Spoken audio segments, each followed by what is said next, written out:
Assalamualaikum warahmatullahi wabarakatuh. Apa kabar Bunda cantik, sehat dan bahagia selalu. Sebelumnya mari kita berselawat dan berdoa sesuai dengan keyakinan kita masing-masing. Jangan lupa like, subscribe, dan komen. Yuk, mari kita mulai petualangan kita hari ini. Selamat mendengarkan. Beberapa hari kemudian, setelah viralnya video Mila dan selingkuhannya beredar, banyak para netizen di dunia maya yang mengecam perbuatan Mila. Bahkan ada dari mereka yang mau membayar tim pengacara untuk menemani Rimba di persidangan agar pria itu bisa mengambil kembali hak asuhnya. Rimba merasa terharu karena banyak orang yang perhatian kepada dirinya. Rimba pun menyambut baik bantuan dari orang-orang itu. Salah satu anggota dari tim pengacara itu adalah Elma, wanita muda lulusan sarjana hukum dan baru beberapa bulan bekerja sebagai pengacara. Ia yang berinisiatif membantu Rimba untuk mendapatkan kembali hak asuh anaknya. Hari ini hari persidangan pertama perceraian Rimba dan Mila. Pria itu ke ruang persidangan dengan ditemani oleh Pak Resa. Elma pun juga datang bersama dengan 2 orang temannya.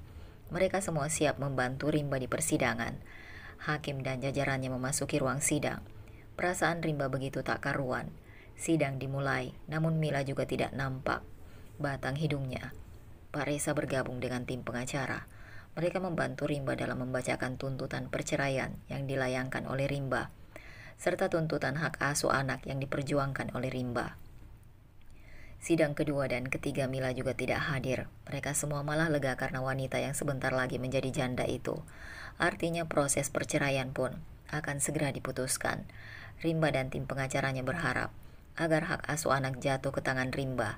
Setelah hakim melihat bukti yang ada dan jalannya persidangan juga cukup alot, akhirnya hakim dan jajarannya memutuskan kalau hak asuh anak-anak jatuh ke tangan Rimba selaku ayahnya. Alhamdulillah, Allahu Akbar, pekik Rimba di ruang persidangan. Elma yang membantu perjuangan Rimba mendapat hak asuh anak-anaknya pun terharu. Tanpa ia sadari air matanya ikut mengalir. Tak sia-sia perjuangannya selama ini membantu Rimba. Beberapa hari kemudian terdengar kabar kalau Mila dan Ardi digerebek di rumah KPR mereka. Ternyata yang menggerebek mereka adalah Wita, istri sah Ardi. Wanita itu begitu geram kepada Mila yang telah berani mendekati suaminya. Indah menampar dan mencakar wajah Mila hingga luka-luka. Mendengar keributan tersebut, para warga memanggil Pak RT setempat, kemudian menggiring pasangan yang berbuat tindakan asusila tersebut ke kantor pihak yang berwajib. Terdengar jeritan dan tangisan Sarah dan Robi. Mereka nampak kusut, kurus dan tak terawat. Pakaian mereka pun kotor. Popok yang dipakai Sarah pun penuh, bahkan bocor karena sedari pagi belum diganti. Mamanya hanya asik bermain di ranjang dengan pria selingkuhannya. Untunglah Rimba Elma datang menjemput anak-anak. Mereka berdua menyeruak kerumunan warga yang sedang menggelandang pasangan mesum itu. Tapi baik Rimba dan Elma sudah tidak peduli dengan mereka. Mau dihakimi warga atau dipenjara, itu urusan mereka. Yang ada di pikiran Rimba adalah menyelamatkan kedua anaknya. Rimba dan Elma masuk ke rumah KPR tersebut. Sarah dan Robi yang melihat kedatangannya langsung berlari memeluk dan mencium Rimba. Rimba pun menangis karena melihat anaknya yang tak terawat. Pria itu geram terhadap mantan istrinya yang tidak mengurus anak-anaknya dengan baik. "Ayah, Mama jahat sama Robi dan Sarah," kata Robi menangis sesegukan. "Iya ya, Om itu juga jahat loh. Masa Sarah sama Kak Robi juga dicubit dan dipukul?" Gadis kecil itu ikut menimpali. Rimba pun geram dan marah atas kelakuan mantan istri dan selingkuhannya. Ia ingin sekali menghajar mereka. Setelah ini Rimba bertekad ingin melakukan visum di rumah sakit dan melaporkan mereka berdua ke polisi atas tindakan penganiayaan dan kekerasan terhadap anak di bawah umur. Sekarang Sarah dan Robi udah sama ayah lagi ya. Mama dan Om itu udah ditangkap polisi. Mereka pantas dipenjara karena udah jahat sama kalian, jawab Rimba menenangkan anak-anaknya. Kemudian Rimba mengganti pakaian dan popok anak-anaknya. Elma juga ikut membantunya dan gadis itu juga membuatkan susu buat anak-anak. Setelah membereskan barang anak-anak di kamar Mila, Rimba dan Elma membawa mereka pulang. Besok mereka akan melakukan visum dan melaporkan perbuatan ibu kandung anak-anak selingkuhnya ke polisi. Setelah Rimba membawa anak-anaknya visum di rumah sakit, pria itu melaporkan perbuatan keji mantan istrinya ke polisi. Mila juga diberhentikan tidak hormat dari instansi dinas yang menaunginya dan dipecat sebagai pegawai negeri karena tindakan asusila dan penganiayaan yang dilakukan atas anak-anaknya. Mila dan Ardi mendapat hukuman 7 tahun penjara.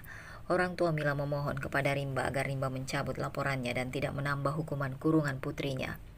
Namun Rimba tidak peduli. Ia harus tega, walaupun itu ibu dari anak-anaknya sendiri. Rimba melakukan demi keadilan, dan ia tidak mau nanti anaknya trauma di masa depan. Kamu jahat, Rimba, padahal Mila kan mamanya anak-anakmu. Tapi kamu malah tega memenjarakannya. Di mana hati nuranimu kamu, Rim? Bagaimanapun Mila juga pernah menjadi istrimu, dan juga dia sudah memberikanmu anak-anak yang lucu. Hardik Bunoni. Apakah memukul dan mencubit anak-anak sampai biru dan lebam-lebam adalah hal yang dibenarkan, Bu? Sedangkan anak-anak juga nantinya akan trauma. Saya nggak terima anak-anak yang saya urus dan besarkan dengan susah payah, malah disakiti oleh ibu kandungnya sendiri. Ibu macam apa itu? Saya nggak terima perbuatan yang dilakukan Mila. Kedua orang tua Mila akhirnya pasrah. Rimba tetap kekeh dengan pendiriannya. Menurutnya Mila sudah melakukan kesalahan sangat fatal. Rumah KPR yang katanya diberikan Ardi untuk Mila itu disita oleh pemiliknya. Ternyata rumah itu hanya dikontrakkan saja oleh Ardi untuk tempat tinggal Mila.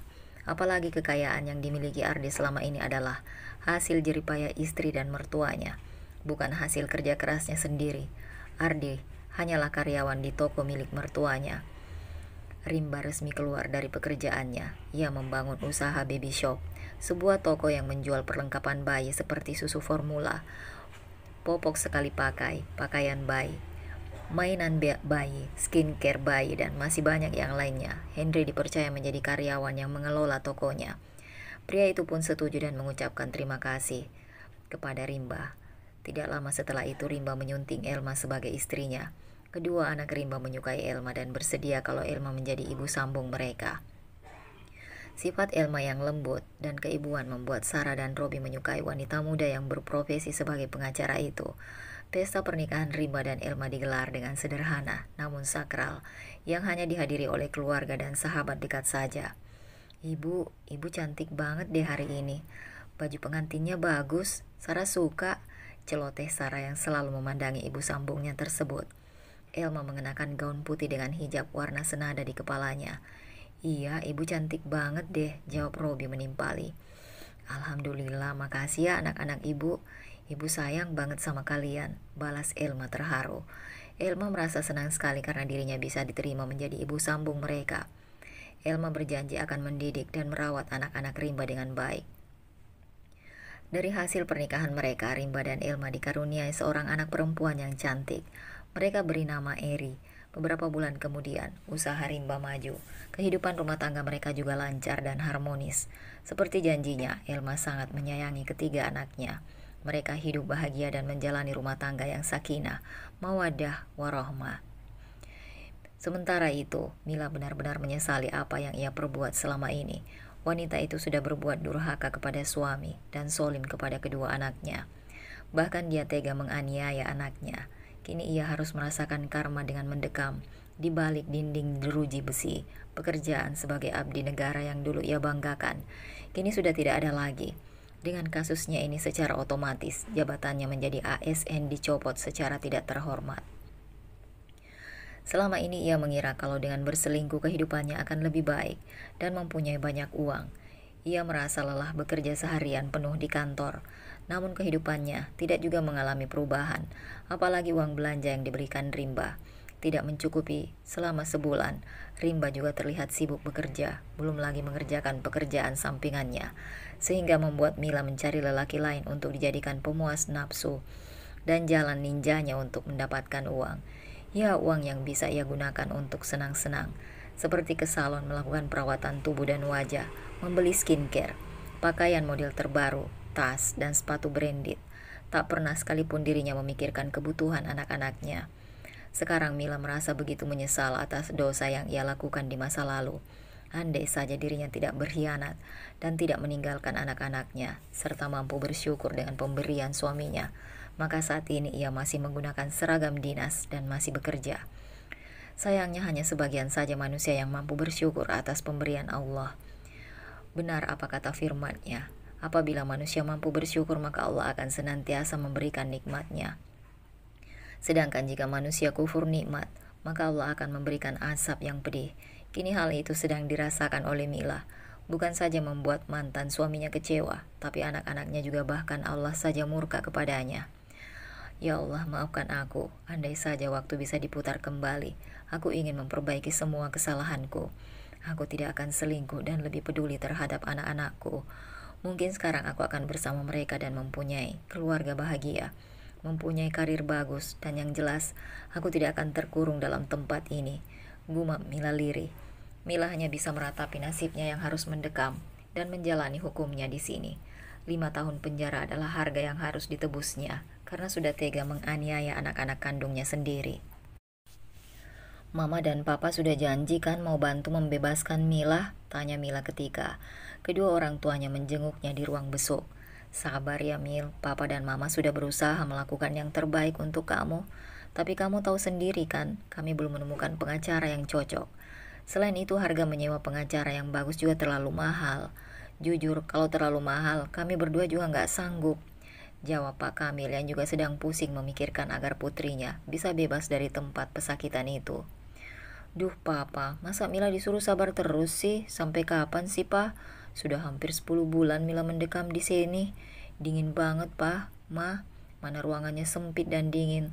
Terus harus berdesakan dengan napi lain. Belum lagi yang katanya si bos napi minta dipijatin tiap hari. Capek banget Mila Pak. Makanan di sini juga nggak enak. Kadang hambar, kadang keasinan.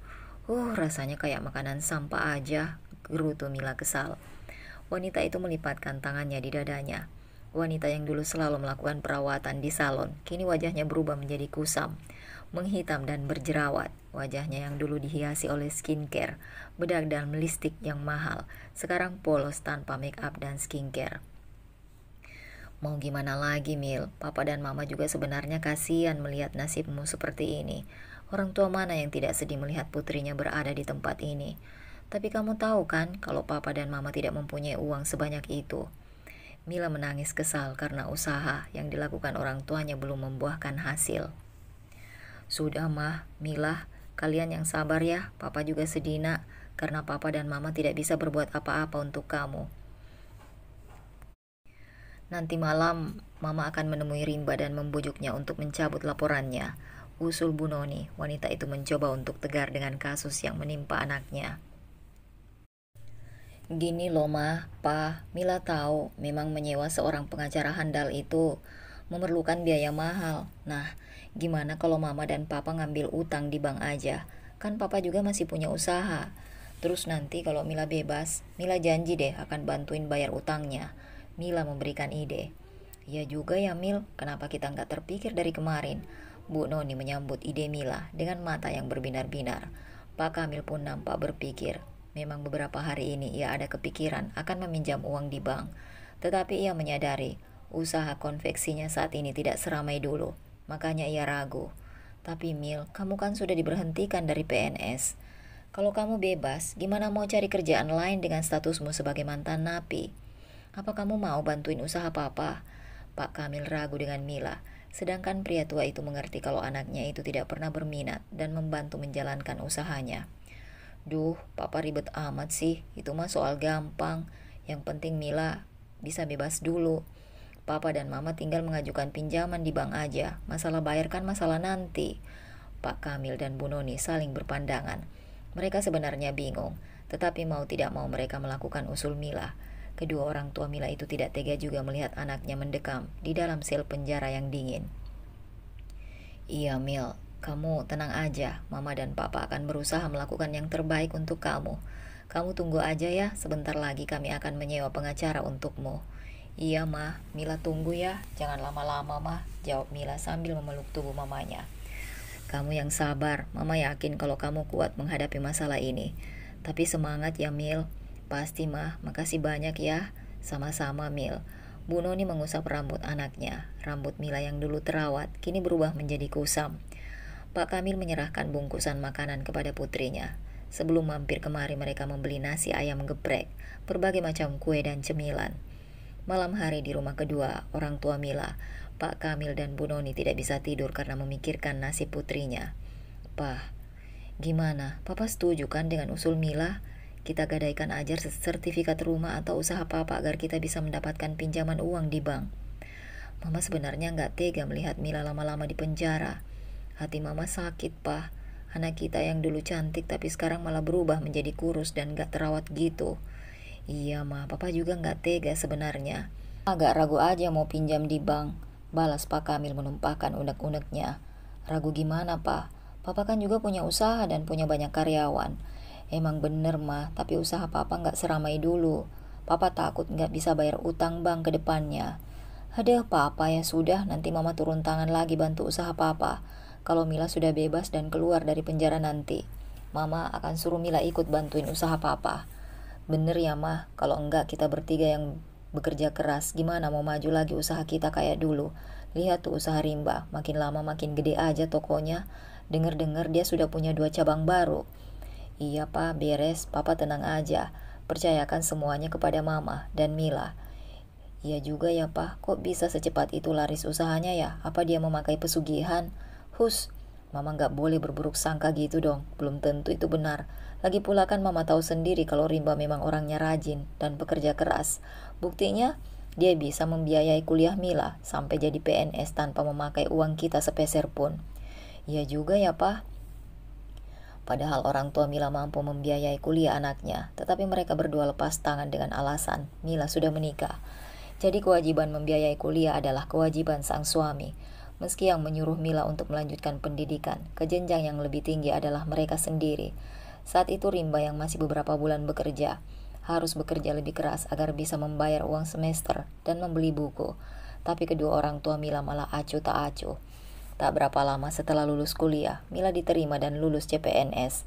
Kedua orang tuanya sangat bangga. Mereka berkata kepada keluarga dan rekan mereka, kalau yang membiayai kuliah adalah mereka berdua.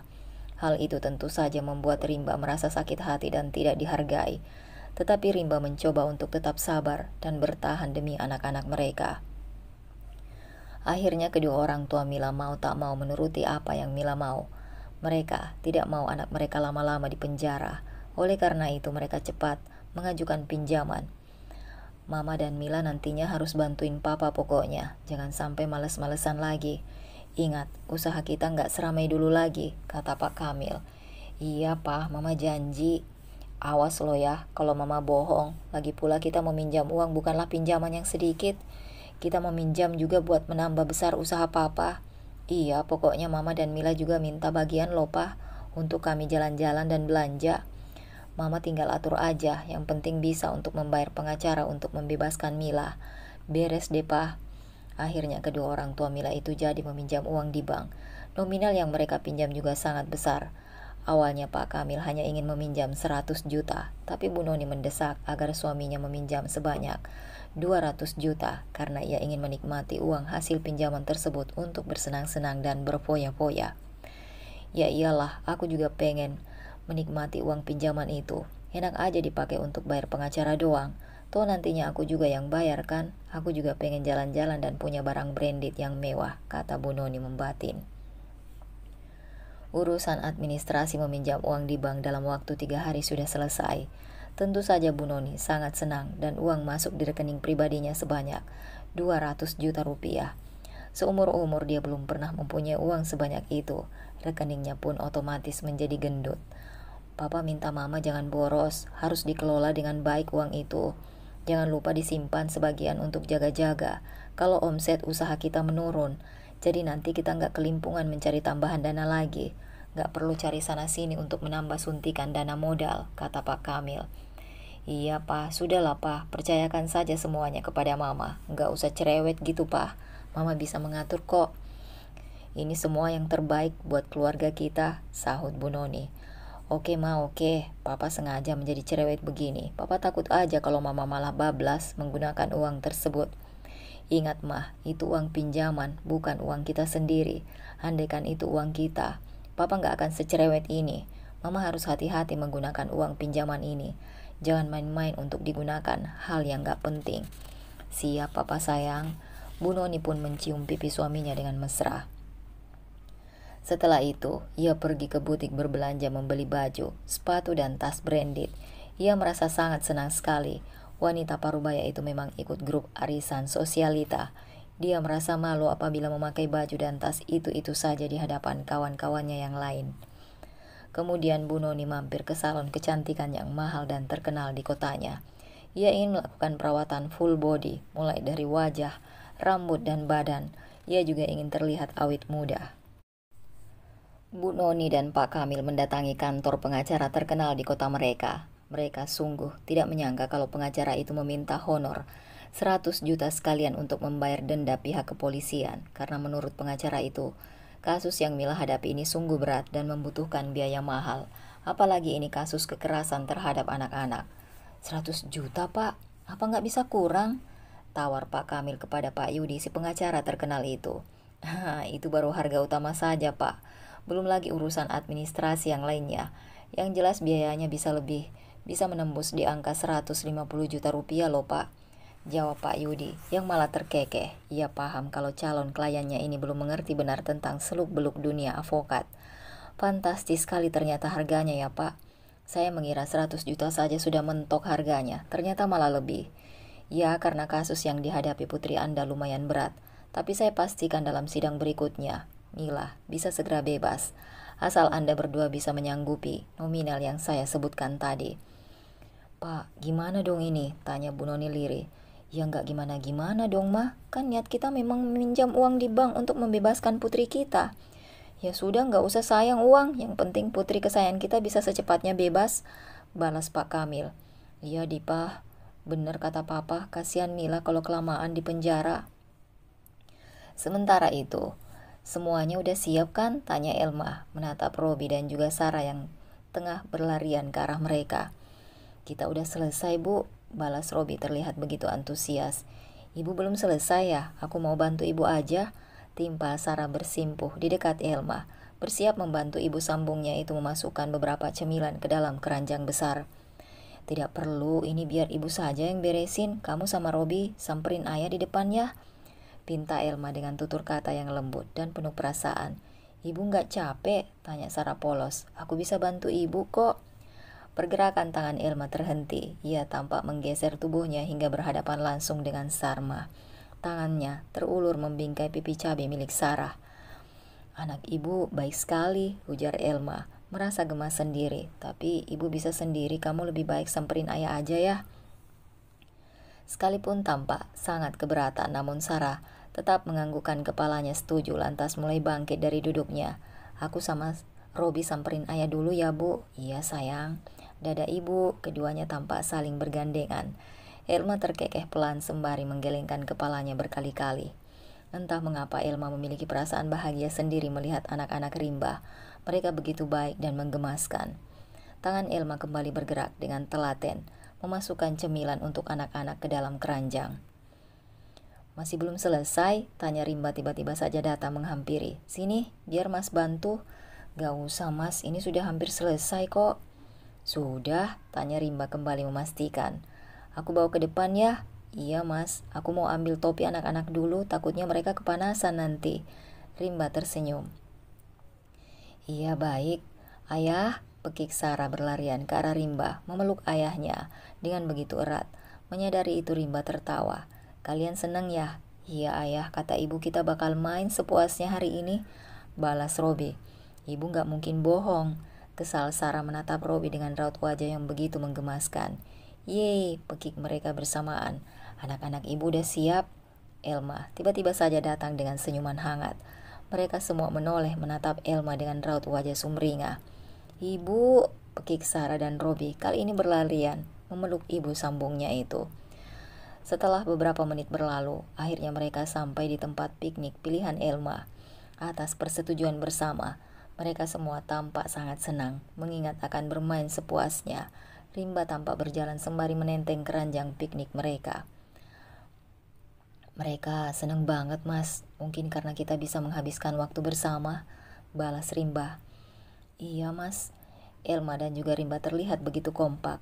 Adem banget mas, kamu senang? Elma menganggukkan kepalanya, tapi lebih senang lagi melihat mereka yang sepertinya sangat bahagia.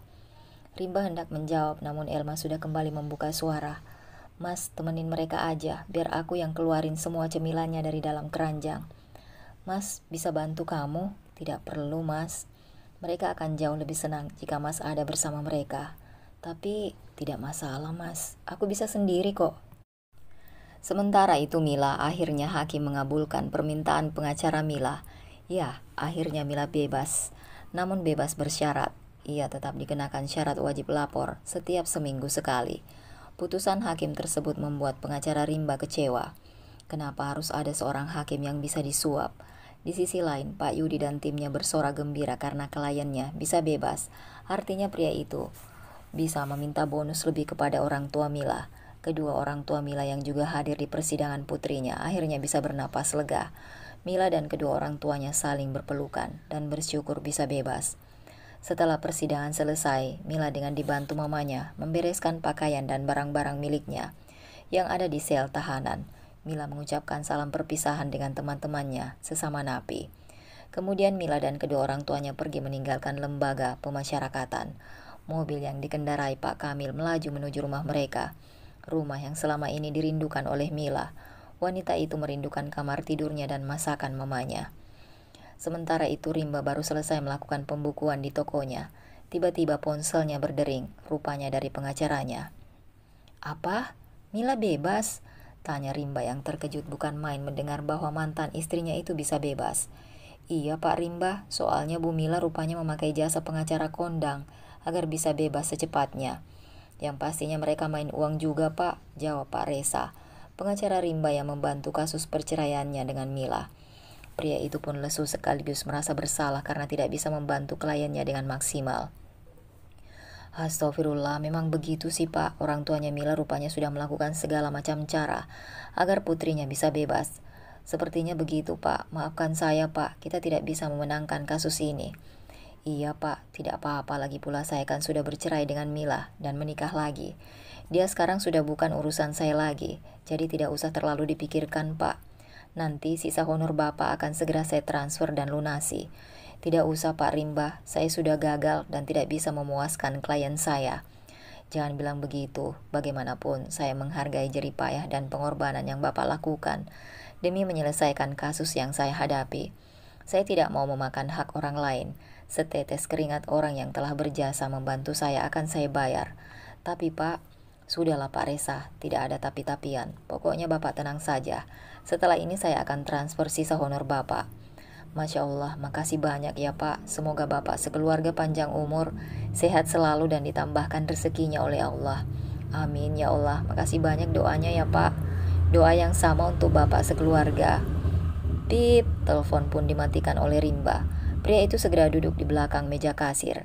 Henry dan dua pegawai lainnya menata barang-barang. Sebenarnya sudah hampir setahun ini ia merasa tenang. Mulai usaha dan menjadi bos di tokonya sendiri adalah kenikmatan yang tiada duanya, yang belum pernah dirinya rasakan selama ini. Ia bahkan meminta istrinya untuk tidak bekerja lagi di kantor pengacara dan meminta untuk fokus di rumah merawat anak-anak. Alhamdulillah, pemasukan dari hasil usaha yang diterima Rimba sudah lebih dari cukup untuk memenuhi kebutuhan rumah tangganya dan biaya pendidikan anak-anaknya. Bahkan ia sekarang sudah bisa menggaji 3 karyawan yang membantu di toko ini. Rimba juga sudah menyiapkan tabungan pendidikan ketiga anaknya dan dana darurat untuk cadangan. Rimba merasa mempunyai 3 anak saja sudah cukup dan tidak ingin menambah anak lagi. Syukurnya Elma menyetujui pendapat suaminya, karena bagi Elma, anak-anak Rimba dengan mantan istrinya juga anak-anaknya, walaupun ia hanya seorang ibu tiri. Tapi sebenarnya ada beberapa hal yang mengganjal di pikiran Rimba kalau Mila bebas. Salah satunya ia takut kalau Mila mendatangi rumahnya dan mengambil hak asuh anak-anaknya. Henry membawakan secangkir teh hangat dan bakwan yang ia beli di seberang toko. Pak, apakah ada masalah? Maaf kalau saya lancang. Mila bebas mas, balas Rimba. Apa? Bebas? Kok bisa Pak? Cepat sekali bisa bebas. Pasti dia sudah menyuap para hakim. Ya begitulah mas, aku hanya takut aja kalau dia merebut anak-anakku lagi. Walau dia ibu kandungnya, dia tidak berhak bertemu kembali dengan Robi dan Sarah. Lagi pula anak-anak masih trauma bertemu dengan mama mereka sendiri. Sepertinya Bu Mila sudah tidak berani lagi mengambil anak-anak. Kan katanya anak-anak merepotkan dia saja. Buktinya dia tega melakukan kekerasan. Iya juga Mas ya, semoga saja dia tidak berani. Iya Pak, amin. Kalau dia sampai berani mengambil Robi dan Sarah, biar saya ikut menghadapinya Pak. Kini memang Henry tidak tinggal lagi bersama dengan Rimba, tetapi ia memilih untuk tinggal di rumah kontrakan yang tidak jauh dari rumah Rimba. Sekedar informasi, Rimba tidak tinggal lagi di rumah yang dulu yang ia tempati bersama Mila. Rumah itu sudah dijual. Rimba membeli rumah yang lebih besar agar anak-anak dan istrinya merasa nyaman. Pria itu juga menyediakan asisten rumah tangga untuk membantu istrinya. Sementara itu tadi Mila nggak sengaja bertemu dengan Rimba, jawab Mila datar. Apa? Terus gimana? Tanya Pak Kamil terkejut. Penampilannya sekarang gimana? Apa masih kampungan kayak dulu? Cerca Bu Noni. Kayak ketakutan dan kaget gitu mah, Pak. Dia mungkin kaget karena Mila bebas, terus takut karena dia pikir Mila mau merebut anak-anak lagi. Kalau soal penampilan sih, kurang lebih aja kayak dulu, nggak terlalu berbeda jauh, masih kuno. Tadi pas ketemu Mila, dia seperti biasanya, masih pakai kaos dan celana bahan. Kata Mama dan Papa, dia sekarang punya toko baby shop yang besar dan punya beberapa cabang. Tapi kok penampilannya lebih terlihat seperti anak buah daripada seorang bos atau ownernya. Bu Noni dan Pak Kamil malah tertawa terbahak-bahak mendengar jawaban dari Mila. Mereka merasa puas karena Mila berhasil membuat Rimba terkejut dan ketakutan. Loh kok Mama dan Papa malah tertawa begitu sih? Bagus kamu nak, kamu hebat sudah berhasil membuat dia terkejut. Emang dia bisa apa membuat kamu mendekam di penjara lama-lama? Iya betul sekali kata Papa nak, dia juga ketakutan karena takut kalau kamu bakal mengambil anak-anakmu lagi. Aduh, siapa yang mau mengambil anak-anak lagi? Kapok Mila mah. Gara-gara Mila kemarin ngotot mengambil anak-anak, nggak taunya Mila malah di penjara. Putus sama Bang Ardi dan dipecat dari PNS. Duh, Mila kan jadi kehilangan pekerjaan kalau begini. Iya nak, kamu gak usah mengurusi anak-anakmu lagi. Biarin Rimba aja yang mengurus dan membiayai mereka. Biaya membesarkan anak zaman sekarang itu juga mahal. Belum biaya pendidikan dan kesehatannya. Biarlah, kamu gak perlu tahu urusan anak-anakmu lagi. Sekarang, kamu fokus dengan dirimu aja. Anggap aja kamu gak punya anak. Jadi kamu fokus mengejar cita-citamu. Betul itu nak, yang dikatakan mamamu. Memang benar, kamu gak usah pedulikan anak-anakmu lagi. Papa yakin ayah mereka akan mengasuh mereka dengan baik. Lagi pula, mereka sudah mempunyai ibu sambung kan? Kayaknya ibu sambung mereka baik. Buktinya anak-anakmu sudah mempunyai adik. Soal pekerjaan gampang saja, kamu ikut kerja sama papa aja. Kamu bikin motif dan pola pakaian aja. Kamu kan bisa menggambar, biar papa yang gaji kamu. Mila mengangguk mendengar nasihat dari papa dan mamanya. Papanya memang sudah berbaik hati pada dirinya, menawarkan pekerjaan kepada dirinya. Namun ia selama ini kurang tertarik dengan usaha yang dijalankan oleh papanya. Makanya dia tidak mau bekerja dengan papanya sendiri. Kenapa kamu diam aja? Kamu masih belum tertarik dengan usaha papa. Padahal kamu ada bakat menggambar. Sayang banget kalau nggak kamu manfaatkan dengan baik. Lagi pula zaman sekarang juga susah cari pekerjaan di luar sana. Iya Mil, maaf kamu sekarang harus sadar nak. Status kamu itu sekarang sudah menjadi mantan napi. Bu Noni berusaha menyadarkan putrinya. Mila menjadi lesu mendengar kata-kata yang diucapkan mamanya. Memang benar, perusahaan mana yang mau menerima statusnya sebagai mantan napi? Sedangkan orang yang baik-baik saja, tanpa pernah terlibat melakukan tindak kriminal dan kejahatan, juga susah mencari pekerjaan. Ya sudah, Mila, kamu pikirkan dulu tawaran papa. Jangan sampai kamu menyesal nantinya. Kamu masih muda, kamu juga mempunyai bakat dan potensi. Papa yakin kamu bisa sukses kembali daripada kamu bekerja ikut dengan perusahaan orang lain di luar sana. Belum tentu mereka bisa menggaji sesuai dengan UMR. Lebih baik ikut usaha dengan papa dan nantinya hanya kamu yang akan mewarisi dan mengelola usaha papa. Kakak-kakakmu pasti tidak mau karena mereka sudah mempunyai suami yang kaya raya. Siapa lagi yang akan meneruskan usaha papa kalau bukan kamu? Mila lagi-lagi terdiam. Memang benar apa yang dikatakan papanya. Sekarang ia harus belajar ikhlas dan legowo. Mungkin berat dan ia juga merasa gengsi karena kerja dengan papanya. Ya sudahlah, aku harus terima tawaran papa. Mau gimana lagi daripada aku nggak kerja dan nggak dapat uang, gumam Mila kecewa. Ya sudah deh Pak, Mila terima aja tawaran Papa, daripada Mila nggak kerja dan malah nganggur. Apa kata orang, bisa-bisa Mila nanti dihina mentang-mentang mantan napi jadinya nganggur. Ada-ada aja kamu Mil, hari gini masih memikirkan apa kata orang. Toh kita juga nggak minta makan ke orang lain. Habis Mila kesel sih mah, masa Mila aja terus yang disalahkan sama orang lain gara-gara Mila bercerai sama Rimba. Harusnya Rimba tuh yang salah gara-gara dia nggak becus cari uang. Jadi Mila pontang-panting kerja keras. Sudahlah nak, kamu sudah bercerai juga dari dia. Kamu juga nggak ada kewajiban untuk menafkahi mengurus anakmu. Anggap aja kamu masih gadis. Dan nanti kalau ada pria kaya yang melamar kamu ya tinggal terima aja kan beres. Apalagi dengan latar belakang papamu yang seorang pengusaha. Pasti enak deh kamu menggait cowok yang kaya raya. Betul juga ya mah. Kenapa Mila nggak mikir dari tadi? Mila juga pengennya kalau menikah lagi juga dengan lelaki kaya raya. Mila nggak mau hidup miskin lagi mah. Capek banget soalnya. Nah makanya enakan kerja sama papamu aja. Enaknya adalah nggak terikat dengan peraturan dan bebas kerja kapan aja. Daripada kamu kerja sama orang lain, terlambat dikit aja, bisa-bisa potong gaji. Bener juga sih mah, maafkan Mila ya mah, pa. Mila tadi sempet nggak terima kalau kerja sama papa. Tapi setelah mama dan papa memberi Mila pencerahan, mata hati Mila jadi terbuka. Nah gitu dong, enakan juga punya usaha sendiri daripada kerja ikut orang lain. Nggak enaknya harus nurut perintah atasan. Kalau kerja sendiri dan punya usaha, kita yang malah jadi bosnya. Wah, keren banget tuh, Pak. Mila bangga sama Papa dan Mama. Untungnya Papa juga punya usaha sendiri, jadi Mila bisa ikut kerja.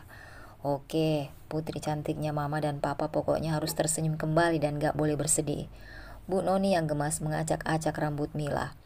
Siap Mama dan Papa sayang, Mila sayang kalian. Pak Kamil dan Bu Noni tersenyum lega. Wah, cantik banget nih anak Mama. Mau kemana hari ini?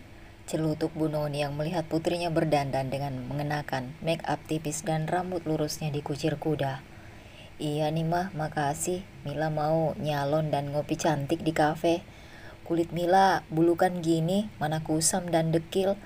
Baru ini Mila juga nyempetin buat nyalon. Kemarin-kemarin kan Mila cuma luluran dan maskeran doang di rumah.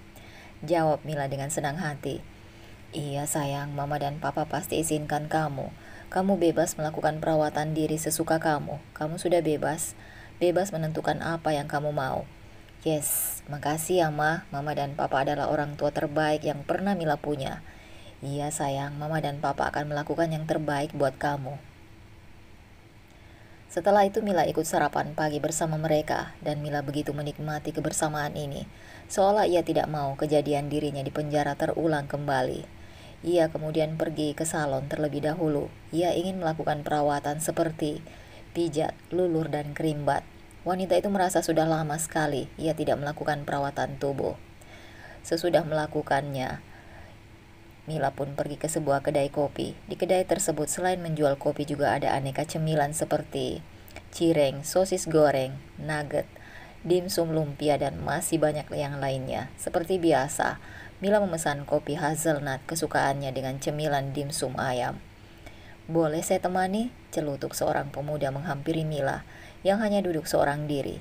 Wanita itu sesekali memeriksa aplikasi sosial media miliknya. Boleh saja bang, jawab Mila tersenyum sumringah. Mila malah merasa bangga dirinya ada yang mendekatinya. Tubuhnya masih langsing dan wajahnya juga cantik. Sendiri aja mbak, gak ditemani sama pacarnya? Pria itu pun bertanya dan duduk di sebelah Mila.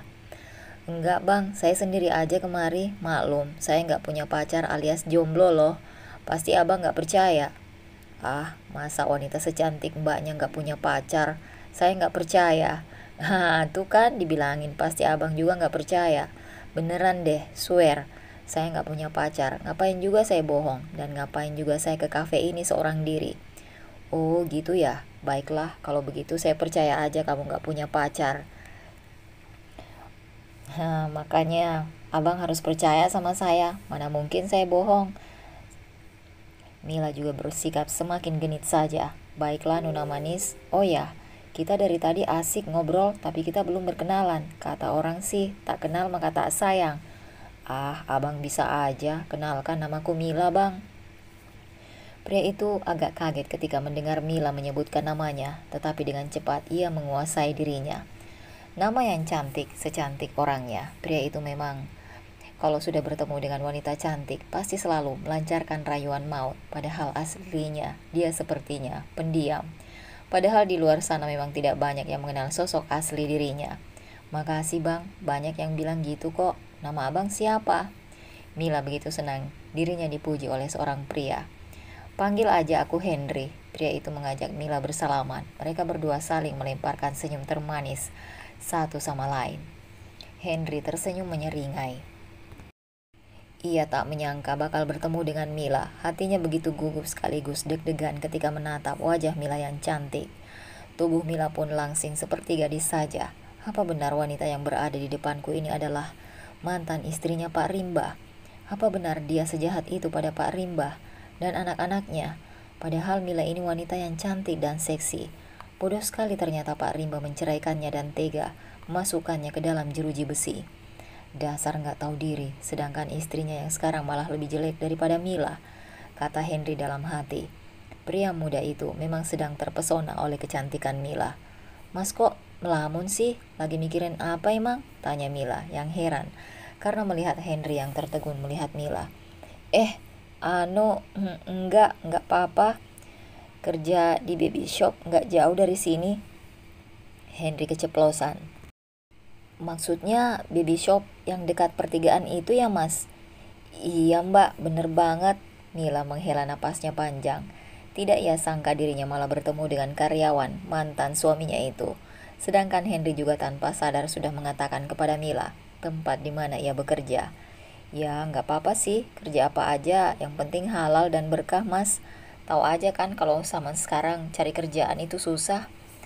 Iya mbak, asalnya aku ini perawatnya, kakeknya atasanku. Terus kakek beliau meninggal dan aku disuruh jaga toko beliau. Kakek, jadi Henry ini dulunya merawat kakek Dorisman. Kok aku nggak tahu ya? Oh iya, aku kan jarang banget mau diajak Rimba ke rumah kakeknya. Males banget ke desa gitu. Jadi masnya ini lulusan keperawatan ya? Bener sekali mbak. Mas Henry tahu nggak? Mas Henry kerja dengan mantan suamiku. Mila akhirnya membuka kartunya. Ia ingin menggunakan Henry sebagai alat balas dendamnya terhadap Rimba. Henry terkejut mendengar penuturan Mila.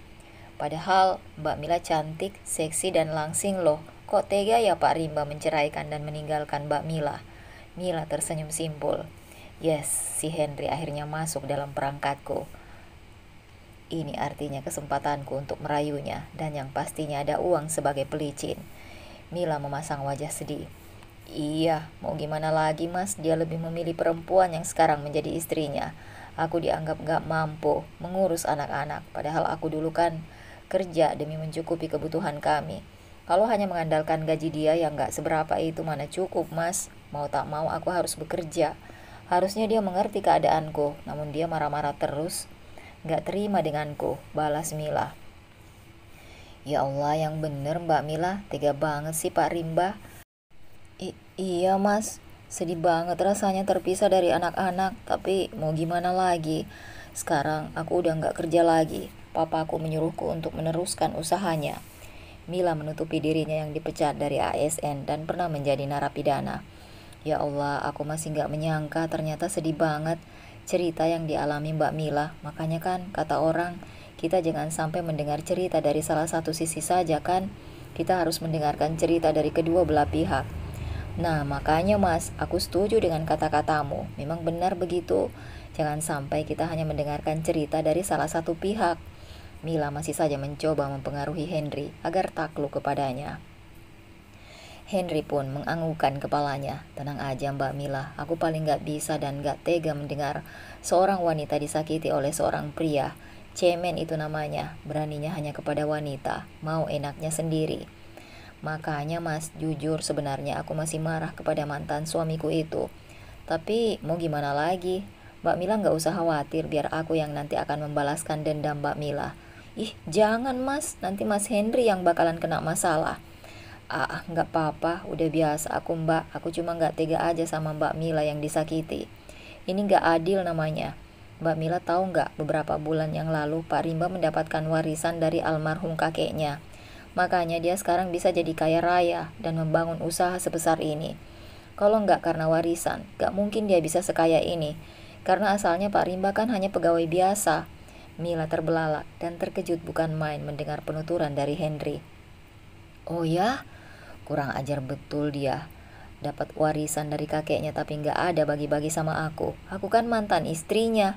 Henry terdiam. Awalnya pria itu memang membela atasannya. Namun karena termakan fitnah, ia jadi terhasut. Ya, begitulah mbak. Dia sekarang hidup bahagia dengan istri barunya. Dan mereka sudah mempunyai seorang anak bayi. Seharian dia sibuk di toko karena istrinya yang merawat anak-anak. Istrinya memang sibuk mengurus rumah dan keluarga saja, tidak bekerja di luar. Tapi mereka tetap mempunyai asisten rumah tangga. Enak banget ya istrinya yang sekarang. Sudah nggak kerja, punya pembantu lagi. Nggak mikirin cari duit.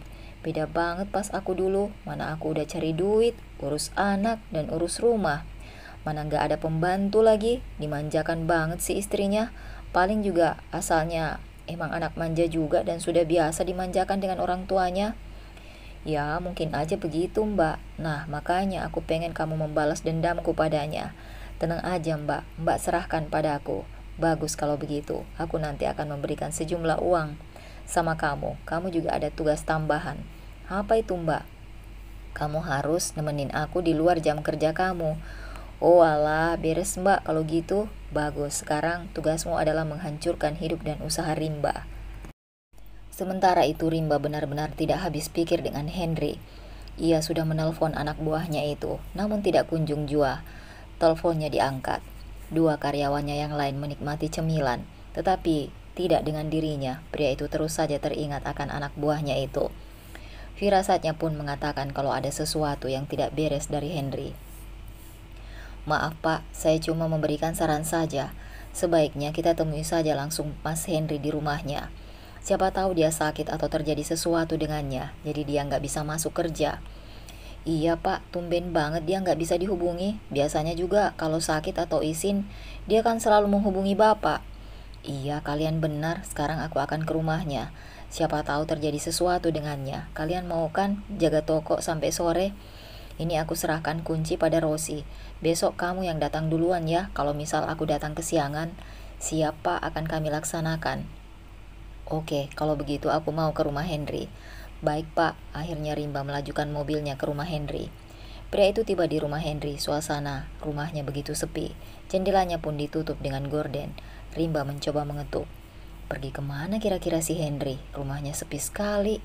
Tumben jam segini gak ada di rumah. Bilang izin juga enggak.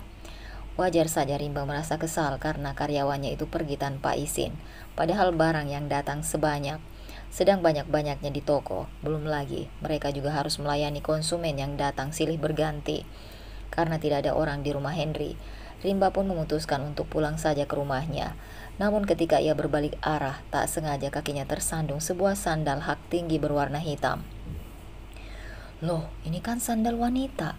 Kenapa ada di rumah Henry? Apa jangan-jangan Henry punya pacar? Terus sekarang dia sedang kasmaran dan pergi jalan-jalan sampai lupa waktu. Sampai gak sempat pergi kerja segala, izin juga enggak. Dasar anak muda zaman sekarang, pacaran saja sampai gak ingat kerja. Emang mau dimakanin apa tuh pacar? Rimba pun mengambil sendal berhak tinggi tersebut. Ia pun mengamati. Sendal tersebut memang modelnya lumayan unik, berbeda dengan sendal hak tinggi pada umumnya. Jangan-jangan sendal ini punya Mila. Habis mirip banget seperti miliknya. Rimba malah teringat dengan sendal milik mantan istrinya. Astaga, kenapa aku malah teringat akan mantan istriku lagi? Ya Allah, ampuni aku. Kayaknya aku cuma mengada-ngada deh. Rimba pun mengembalikan sendal itu ke tempat semula. Akhirnya ia pulang. Setiba di rumah, Mas, kok tumben ceper banget pulangnya? Tanya Elma. Henry gak masuk, gak ada kabar. Sudah berpuluh kali aku hubungi ponselnya, tapi ponselnya nonaktif. Terus tadi aku ke rumahnya. Orangnya juga gak ada. Mbok Na pun datang memberikan 2 gelas es teh. Waduh, kok bisa gitu Mas? Entahlah, aku gak tahu juga. Kayaknya sih lagi pacaran. Masa sih Mas? Tahu dari mana? Emangnya Henry udah punya pacar? Ya, cuma nebak aja sih. Bikin resah aja. Elma hanya mengangguk dan mendengarkan keluhan dari suaminya. Yang sabar ya Mas. Namanya kehidupan, pasti ada aja masalah. Elma pun berusaha membesarkan hati suaminya. Iya sayang, anak-anak belum dijemput ya. Rimba berusaha mengalihkan pembicaraan. Belum, paling sebentar lagi Mbok Nah akan menjemput mereka. Mbok Nah menjemput mereka dengan jalan kaki saja karena rumah mereka dan sekolah anak-anak hanya berjalan 300 meter. Elma sudah menawarkan wanita yang berumur 40 tahun itu agar menjemput anak-anak dengan memakai sepeda motor. Namun Mbok Nah menolaknya. Sementara itu di sebuah hotel berbintang 4, dua pasang anak manusia sedang selesai bergumul, saling melampiaskan, padahal pria itu dulunya termasuk orang yang pendiam dan sulit akrab dengan orang lain. Namun pesona yang dimiliki sang wanita akhirnya bisa menaklukkan keperjakaan sang pria. Kamu suka ya sayang? Ya suka dong, balas Henry. Jangan lupa kamu lakukan yang aku perintahkan. Buat si Rimba bodoh itu hancur sehancur-hancurnya. Beres, serahkan saja semuanya pada aku akan melakukan apa saja untuk kamu. Keesokan harinya Rimba dan kedua karyawatinya kembali bekerja seperti biasa. Hari ini adalah hari kedua Henry tidak masuk kerja. Tentu saja perasaan mereka semakin khawatir. Pak, apa sepertinya kita harusnya merekrut karyawan baru aja? Maaf ya Pak, saya jadi lancang soalnya saya dan Rosi kewalahan banget karena melayani pembeli yang begitu banyak. Bener banget Pak, saya setuju dengan usul Tita. Saya juga lelah banget loh 2 hari ini Pak. Soal Henry biarin aja dia mau mabuk pacaran sama siapa. Soalnya kalau hanya kita bertiga aja yang bekerja di toko ini, kita bakalan keteteran Pak. Terus nantinya kinerja kerja kita gak akan maksimal. Rimba terdiam. Ia pun berpikir dan mulai mengiyakan dalam hati usul dari dua karyawatinya. Oke, aku setuju dengan usul kalian. Kita lupakan saja si Henry. Mau balik lagi atau enggak ya sudah, itu urusannya. Bukan urusan kita lagi. Mbak Tita, besok kamu pasang lowongan kerja untuk 2 orang karyawan laki-laki. Di sosial media, umur minimal 25 tahun. Aku nggak mau menerima karyawan yang muda lagi. Aku kapok, ujung-ujungnya nggak serius kerja malah nggak ada kabar gini. Aku juga yang repot. Siapa? Saya setuju. Oke, aku tunggu. Hari sudah menjelang malam. Mbok Nah mengantarkan makanan untuk mereka bertiga karena Rimba ingin sekali makan ayam goreng buatan ART-nya itu. Mereka pun makan malam bersama. Astagfirullah, ada api Pak, pekik Tita. Para pembeli yang sedang ramai berbelanja di toko Rimba panik bukan main. Dengan cepat Rimba mengambil alat pemadam kebakaran. Namun 2 orang pembeli dan Tita belum berhasil keluar dari dalam toko yang apinya malah merembet ke bagian tengah. Para warga bergotong royong berusaha memadamkan kobaran api dengan menyiramkan air. Ya Allah, Pak Rimba dan Tita masih di dalam. Lindungi mereka ya Allah, kata Rosi sambil menangis. Elma pun terkejut bukan main. Ia langsung bergegas ke toko.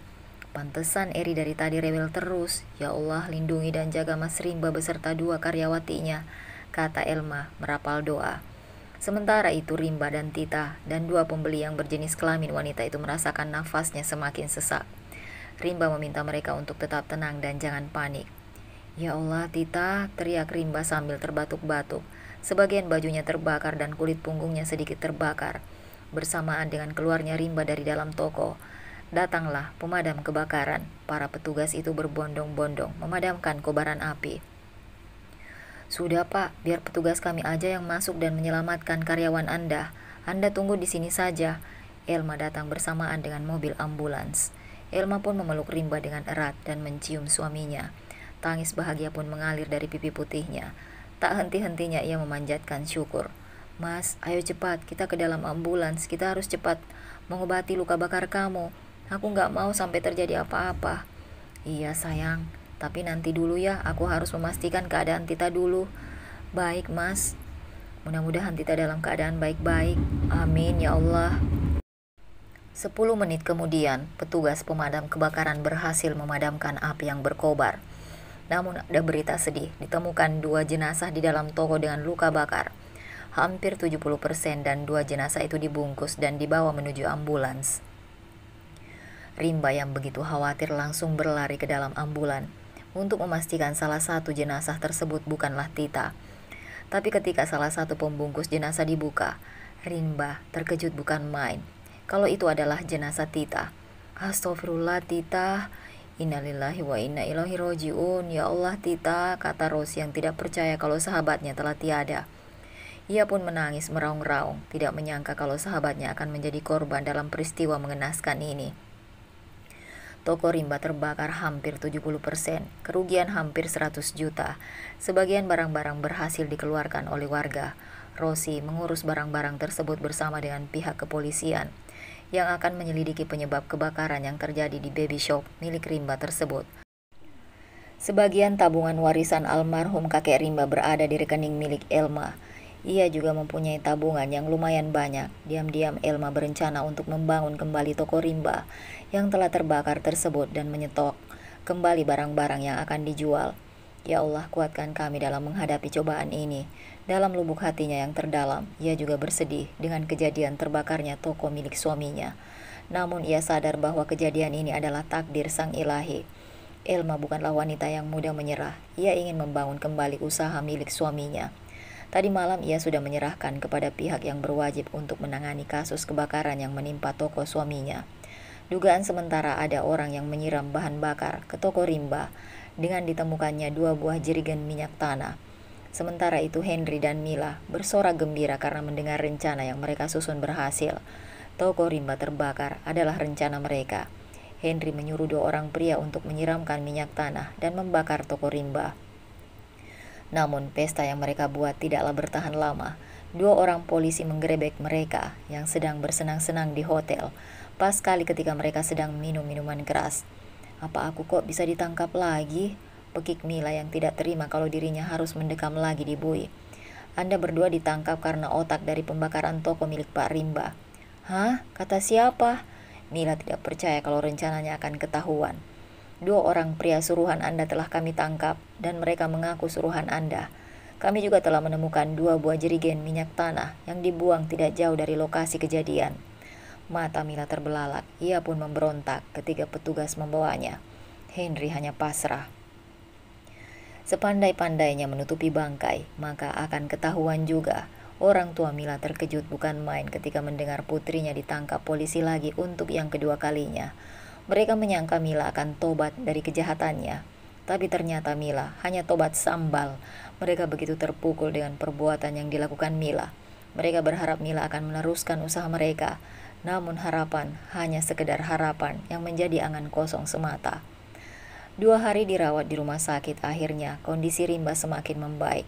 Ia pun diizinkan pulang oleh dokter. Setelah itu beberapa hari kemudian, ia dan istrinya kembali membangun toko mereka yang telah terbakar. Sekaligus toko tersebut direnovasi agar lebih besar dan bisa memuat banyak barang. Tak lupa Rimba dan Elma menyantuni keluarga Tita dan Rosi. Mereka memberikan sejumlah uang kepada mereka. Rimba juga meminta Rosi agar bekerja lagi di tokonya. Rimba juga merekrut 2 karyawan pria dan 1 wanita untuk membantunya. Semakin lama, tokonya yang sudah dibangun pun semakin ramai. Ia membangun tokonya dengan desain yang menarik, apalagi ada mini cafe, agar pengunjung yang berbelanja semakin betah, dan area bermain kecil untuk anak-anak. Rumah tangga Rimba dan Elma semakin harmonis dan bahagia. Walau terkadang ada batu sandungan kecil, anak-anak mereka juga tumbuh semakin besar dan cerdas. Sementara itu usaha Pak Kamil dan Bu Noni makin mundur, hingga keduanya mengalami kebangkrutan. Terpaksa rumah mereka disita oleh bank, karena mereka tidak mampu lagi membayar cicilan yang sudah menunggak berbulan-bulan. Mereka akhirnya mengontrak rumah petak kecil dan bekerja serabutan. Mila dan Henry mendekam di bui. Mila tidak rela di penjara, ia selalu saja berteriak dan mengamuk hingga mengganggu napi wanita yang lain. Akhirnya ia pun diperiksakan kesehatan jiwanya oleh petugas. Mila divonis mengalami gangguan jiwa dan harus dirawat di rumah sakit jiwa. Henry begitu menyesali perbuatannya. Ia begitu menyesal karena tergoda oleh kecantikan, mulut manis dan bujuk rayu. Ia tergiur oleh uang yang diberikan Mila sehingga ia tega melakukan perbuatan keji terhadap atasannya. Tak lama setelah Henry dipenjara, ibunya pun meninggal dunia karena tidak ada yang mengurus. Terima kasih Bunda Cantik sudah mengikuti kisahnya hingga selesai. Mohon maaf kalau di sana sini banyak typo dan banyak kata yang saya plesetkan. Karena seperti yang pernah saya katakan bahwa saya sudah mendapatkan teguran surat cinta dari YouTube. Sehingga konten-konten hijab merah sering saya plesetkan. Terima kasih. sudah setia di channel ini. Sampai ketemu di kisah yang lainnya.